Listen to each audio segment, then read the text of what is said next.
Welcome to this episode of the story. Subscribe as soon as possible. Chapter 17. The Wrench of Hephaestus, Michelangelo's memory sculpture. In Rome in 1512, beneath the dome of the Sistine Chapel, Michelangelo stood on the scaffolding, dipping a quill pen into the paint mixed with memory energy.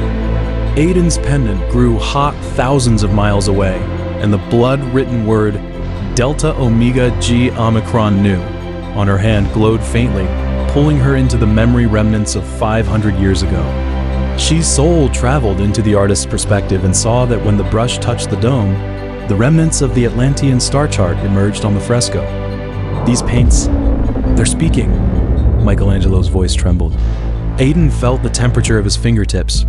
These were not ordinary mineral paints, but memory carriers mixed with the living water from the fountain of memory of Atlantis. When the tip of the pen passed over God's finger touching atoms, the chaotic scene of the real creation flashed on the retina, only to be covered by the false memories implanted by the church. "They're watching you," Raven's voice came from the memory crack. A feather from his scarf fell into the dust of the Renaissance. "The monks sent by the church check your paint formula every day." Aiden switched her perspective and saw Michelangelo's memory storage tank in the memory graveyard. The surface of the tank, due to anger, showed images of church torture instruments, and the interrogation of the monk could be heard from inside. "The Ultramon you're using isn't ordinary. It's powder from Atlantean memory crystals." She touched the tank, and in the blue tears she saw the star chart relief secretly carved by the artist in the basement. Each engraving corresponded to the memory cages of the zodiac. "The Wrench of Hephaestus." Raven handed her an encrypted file. Among Michelangelo's carving tools, there's a memory decrypting tool from Atlantis. The church thought it was just an ordinary chisel. Aiden's soul traveled again, this time into the memory of the monk. She saw Leah de Montfort, the church's secret agent, tialpaying the paint for tampering with memories, replacing the chaos at the beginning in the real creation memory with God's creation in 7 days. Leah's memory threads coiled around the paint can, and the baby silhouettes at the ends of the threads absorbed the memory fragments of the rebels. "When humans look up at the sky," Leah whispered to the crystal ball, "what they see is not the truth, but the false sky, curtain woven by the church." Michelangelo's brush suddenly broke. Aiden, seeing through Michelangelo's eyes, looked at the fallen tip and found a half piece of memory crystal hidden inside, a fragment of the battle memory of the Queen of Atlantis. When he activated the crystal with his blood, the clouds on the dome mural began to move, revealing the real star chart gear structure beneath the clouds.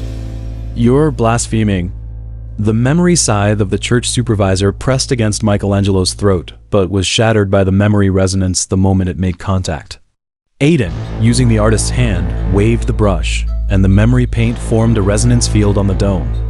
The real scene of the sinking of Atlantis simultaneously emerged in the minds of all those present. "Look!" Michelangelo's roar mixed with the Queen's majesty. "The theory of creationism is the church's memory shackle. The origin of humanity is not at the fingertip of God, but the memory sparks splashing from the cracks in the star chart." When the church guards broke in, Aiden had already returned to the modern memory graveyard.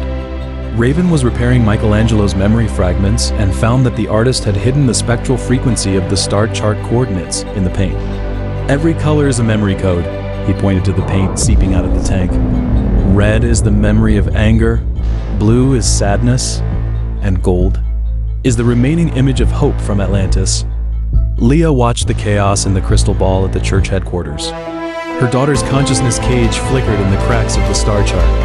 She gently stroked the gear tattoo on her wrist, the same control device as the one on Michelangelo's paint can. When she bit her fingertip to draw the deconstruction rune, the memory threads showed golden patterns for the first time, a revenge net woven with her daughter's memory fragments.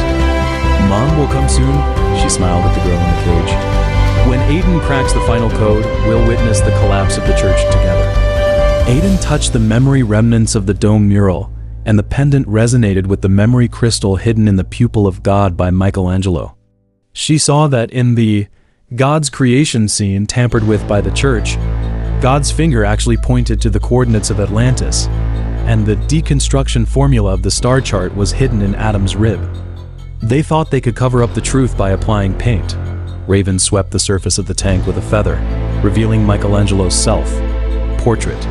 But true art is a monument of awakening cast with painful memories. In reality, the memory storage tank suddenly burst, and the golden memory fluid condensed into the dome of the Sistine Chapel in the air. In the fluid, Aidan saw that before his death, Michelangelo embedded a fragment of memory crystal in the base of David, and when the church's memory reapers chiseled open the statue, they found a resistance manifesto written with memory ashes inside. Hephaestus is not the god of fire. Aidan read the Atlantean script of the manifesto. He is the craftsman who forges the truth with lies. Raven nodded, and the last feather on his scarf fell, revealing the same star chart tattoo as on the nape of Michelangelo's neck. The Star Guardians once helped him obtain the memory paint. He pointed to the hidden raven totem in the mural. There are awakened ones in every era, carving the truth with different tools. Aidan clenched the pendant. The No 79 at the bottom resonated with the light spot at the fingertip of God in the mural. She knew that on the next full moon, these memory paints, under the influence of the fountain of memory, would reproduce the real history, and the church's false sky curtain would finally be torn apart by the rebellious light of art. This episode ends here. The next episode will be even more exciting. Come and subscribe.